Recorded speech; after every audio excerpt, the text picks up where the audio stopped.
Bienvenue dans Works, un podcast dans lequel des artistes se racontent dans un récit intime à travers la création d'une œuvre qui a marqué leur carrière.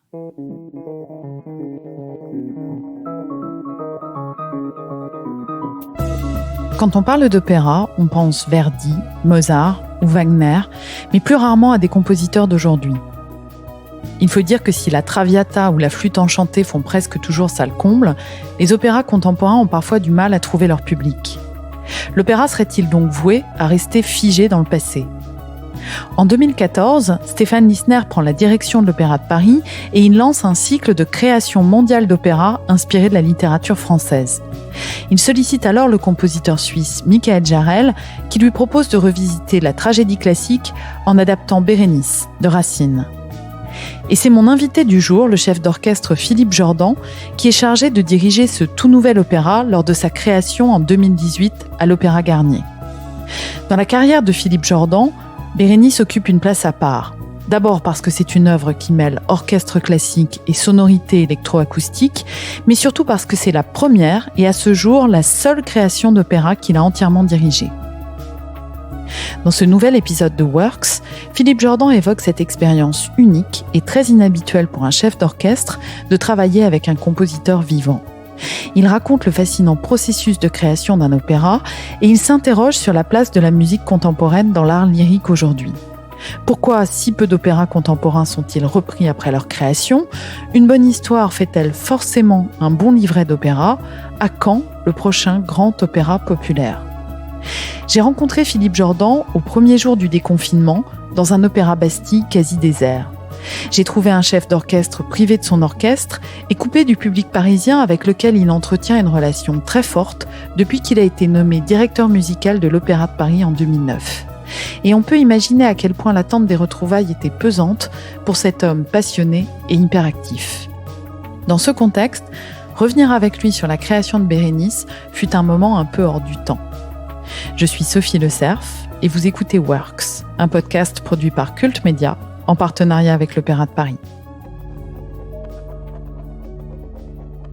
En 2018, pour moi, c'est vraiment le moment de faire une création.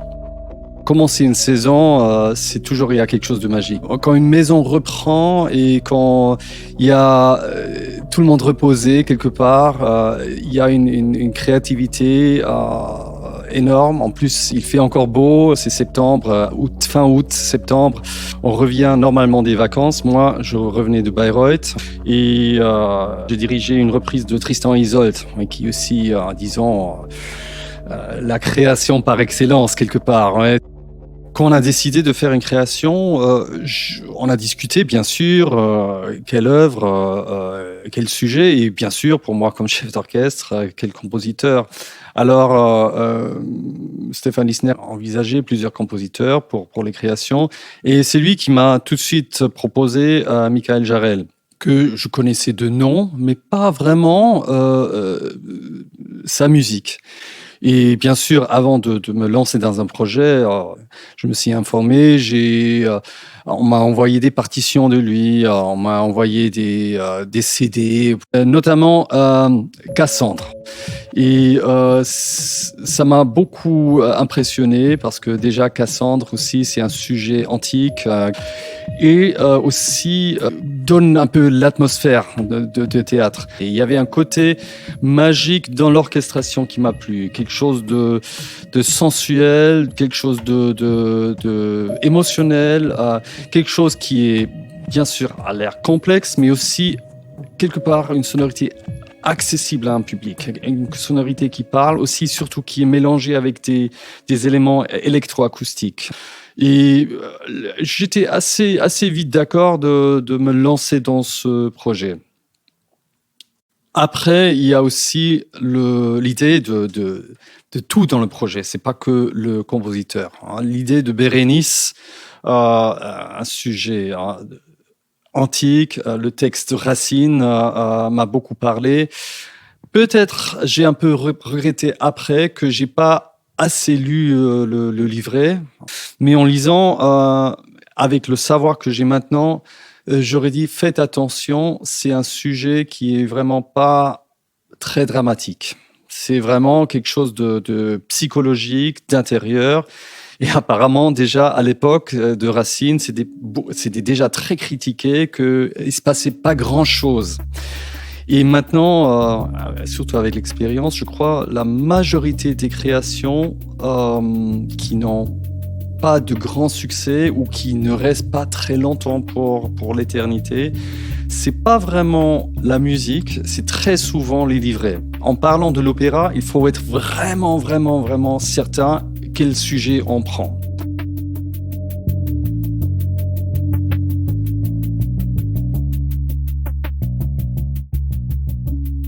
Bon, après ça, c'était Michael Jarel, c'était le grand sujet de Bérénice Racine, c'était moi, directeur musical, qui s'en occupe, c'était Barbara Hannigan, qui était engagée avec Bosco Fuss, alors, et surtout Klaus Guth aussi, hein, qui était très impliqué dans ce projet, qui je voyais très bien dans ce... Alors, c'était un tout, et c'est ça qui m'a fasciné de me mettre dans ce projet. Il n'y avait pas beaucoup d'échanges entre moi et Michael Jarel dans la création. Et c'est très simple parce que c'est un processus de compositeur. Il faut le laisser seul. Hein, c'est lui qui choisit. S'il a voulu, il aurait pu me demander des conseils, des choses comme ça, etc. Mais là, je crois, c'est vraiment un processus intime qu'il a besoin lui-même. On s'est rencontrés assez vite une fois que j'étais d'accord de faire ce projet avec lui, que sa musique m'a parlé. Moi, j'imaginais plutôt un petit orchestre pour une œuvre très intime comme Bérénice. Mais à la fin, il a vraiment mis un très grand orchestre que j'ai aussi dû discuter avec lui sur les dimensions acoustiques dans la fosse de Garnier, pour les voix, etc., pour faire attention, etc. Mais c'était des échanges de temps en temps. La langue dans l'opéra, c'est la base d'approcher un opéra.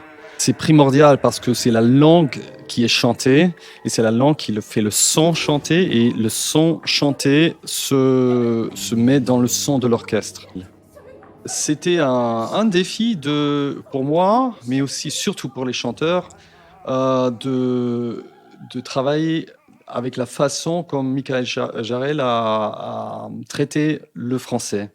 Et même moi, comme Suisse, qui n'est pas francophone du tout, hein, tout d'abord, c'était une façon de traiter la prosodie française d'une façon très, très particulière. Je vous donne un exemple. Hein. Très souvent, les accentuations chez Jarel sont sur la première syllabe. Alors, monsieur, vous n'êtes pas parti. Ouais, c'est plutôt... Et c'était très bizarre. Mais en même temps, on a accepté parce que c'était vraiment aussi c'est très, très constant, sa façon de traiter. Au départ, on dirait c'est un peu maladroit, mais j'ai compris très vite que c'était une façon très... oui, constant. Peut-être pour donner un peu de distance. La façon d'aborder cette partition, ou toujours avec les créations, c'est très particulier. Pour une raison, on ne sait pas comment ça sonne. On ne sait pas. Parce que même avec toute la connaissance, peut-être des grands spécialistes peuvent s'imaginer les sonorités quelque part, mais moi, comme chef d'orchestre, j'arrive à lire une symphonie de Brahms ou quelque chose de classique, même si je ne connais pas, on arrive à entendre quelque part, mais pas une partition de création. Et en plus, ce qui est toujours compliqué aussi, c'est la partition arrive très tard, normalement, pour une création. Et dans le cas de Jarel, on a eu vraiment de la chance. 6 mois avant la création, on avait la partition, ou la majorité. Et là, comme chef, je travaille comme sur toutes les autres partitions. Je fais une analyse sur la partition. Normalement, je analyse couche par couche. Première couche, c'est la forme. Deuxième couche, c'est le tempo. Troisième couche, c'est comment je bats la partition. Après, je vais sur les chanteurs et après, je vais sur l'orchestration. Et c'est pas que dans la création, c'est aussi dans chaque opéra comme ça. Sauf que ça, ce système m'aide beaucoup à entrer, de me plonger dans la partition de plus en plus sans me perdre dans le détail au début. Sinon, on s'arrête jamais. Et c'est là où commencent les répétitions. Et ça, c'est très, très important. Alors, la sixième couche, c'est les répétitions avec les chanteurs sur le piano. On travaille séquence par séquence et peut-être encore les 2 dernières musicales avec les chanteurs. On essaie de filer pour avoir une vue globale. La septième couche, c'est les mises en scène, où les chanteurs travaillent avec la mise en scène, où j'essaie d'y aller le plus souvent que possible. Et la huitième couche, c'est l'orchestre. Disons, j'ai une lecture avec l'orchestre, le matin avec les cordes, et l'après-midi, je fais la même chose avec les vents et la percussion. Et puis, on refait avec tout l'orchestre. Puis, il y a les italiennes, les chanteurs avec l'orchestre. Après, il y a scène orchestre avec les chanteurs et la mise en scène et l'orchestre sur le plateau. Et à la fin, c'est l'après-générale et la générale. Alors. Mais comme ça, vous voyez, c'est peu à peu comme faire un puzzle pour décoder la partition. C'est vraiment couche pour couche, étape pour étape, d'un autre côté, et tout d'un coup, on commence à avoir une image globale.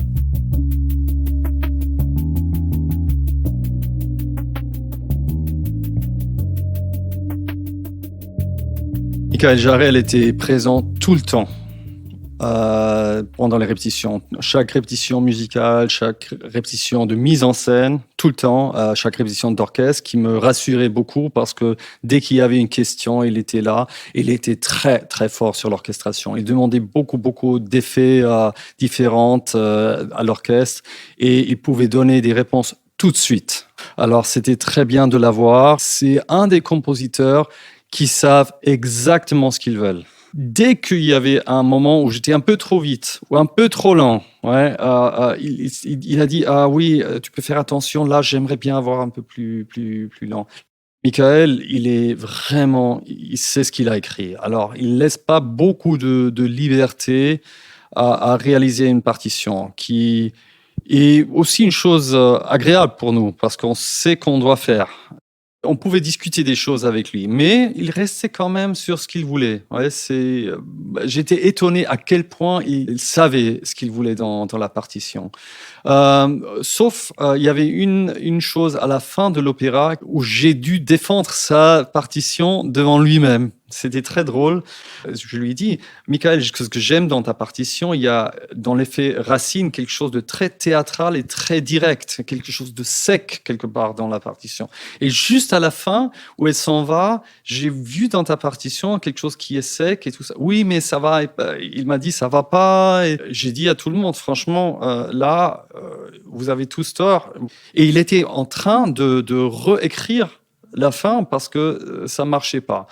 Bon, à la fin, on a fait un compromis tous ensemble. Mais c'était drôle de dire, Michael, depuis tout mon travail, je défends ce que dit le compositeur qui est mort depuis des centenaires devant les metteurs en scène. Et là, j'ai un compositeur vivant que je dois défendre parce qu'il cède à la situation.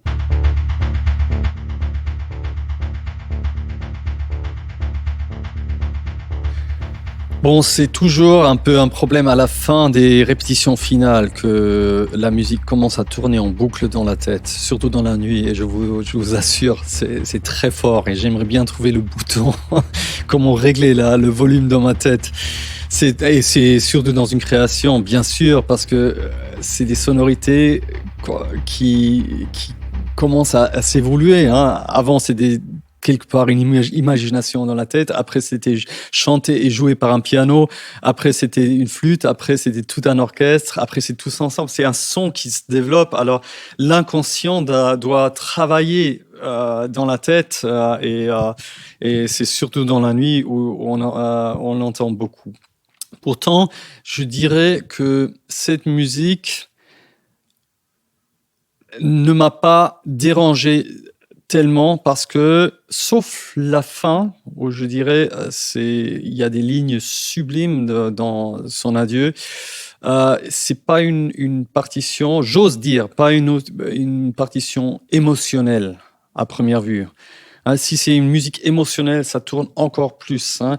Ça, c'est peut-être une musique très théâtrale, hein, bien sûr avec des émotions, mais basée sur du théâtre très clair ou théâtre classique. Hein, et une musique aussi de situation qui travaille plutôt comme ça dans la tête que sur des lignes d'émotion. Disons, l'émotion dans la partition de Jarel, c'est dans la sonorité orchestrale, moins dans le chant.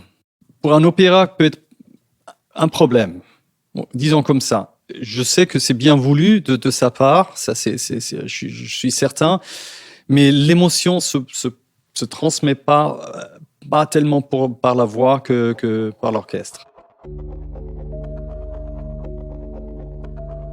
Le public, l'attention était très grande parce que c'était début de saison, c'était une création avec justement Michael Jarel, Barbara Hannigan, Bo Skofus, une mise en scène de Klaus Guth, le directeur musical qui dirige, voilà. Il y avait une grande attention et on voyait vraiment tout Paris, mais en même temps aussi la musique contemporaine française dans la salle, quelque part. Il y avait vraiment là une attente forte.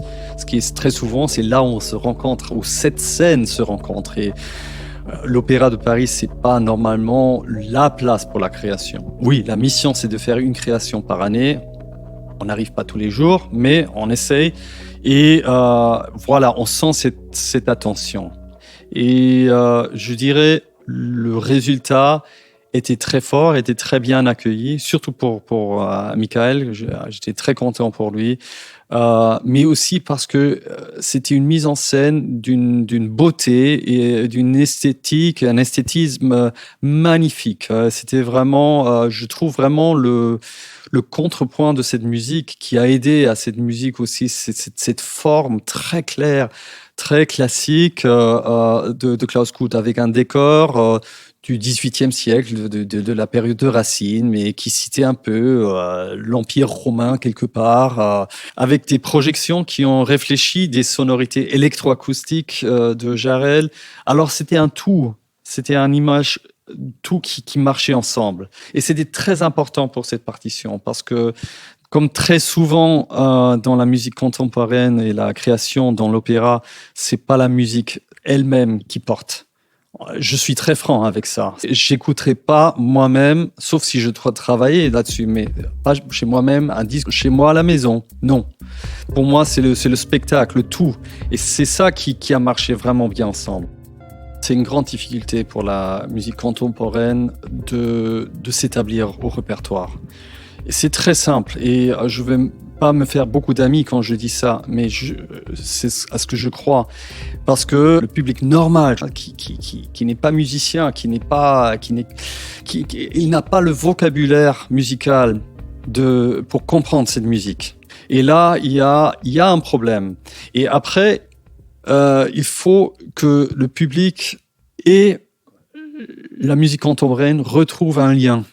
Et je le vois très, très peu pour l'instant. Je vois une chance dans la musique de film, quelque part. Hein, je crois pourquoi les gens qui n'ont aucun rapport avec la musique classique écoutent la musique d'un Hans Zimmer, hein, par exemple, ou John Williams, qui est joué avec un orchestre hyper classique et adore les sonorités. Parce qu'il y a des sonorités peut-être électrifiées, ça c'est une possibilité, électroacoustiques, ou aussi, mais il y a des éléments très forts qui leur parlent. Et je crois il faut qu'on amène la musique doucement dans ce sens-là, oui, sans perdre de complexité, sans perdre de profondeur, etc., de l'intellect, de l'intelligence, etc. Il faut que ça soit dedans. Mais il faut que la musique parle à l'âme. Et je trouve que la musique lyrique contemporaine doit être plus chantée. Je crois qu'elle est devenue trop instrumentale, mais aussi de trouver des livrets, des bons livrets qui marchent pour les théâtres. Comment on voit par exemple au Broadway qui marche très bien. Ouais, c'est des sujets hyper modernes, hyper contemporains, mais qui parlent tout de suite d'une façon théâtrale, avec les moyens de théâtre. Et je crois la chance est quelque part là-bas.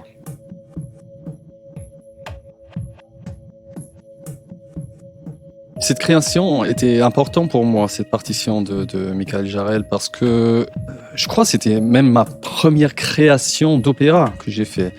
Je me rappelle, j'ai assisté à Daniel Barenboim quand j'étais son assistant en 1999, je crois. Ouais, il a fait 2 créations. Et en principe, j'ai fait tout le travail pour lui parce que lui, il était très occupé. Alors, pour moi, comme assistant, c'était la chance de faire toutes les répétitions d'orchestre, tous les grands ensembles. Mais Bérénice, c'était vraiment en mon fonction comme directeur musical à l'Opéra de Paris, ma première vraie production comme création. Et c'était important de le faire, de l'avoir fait une fois en ma fonction à l'Opéra de Paris.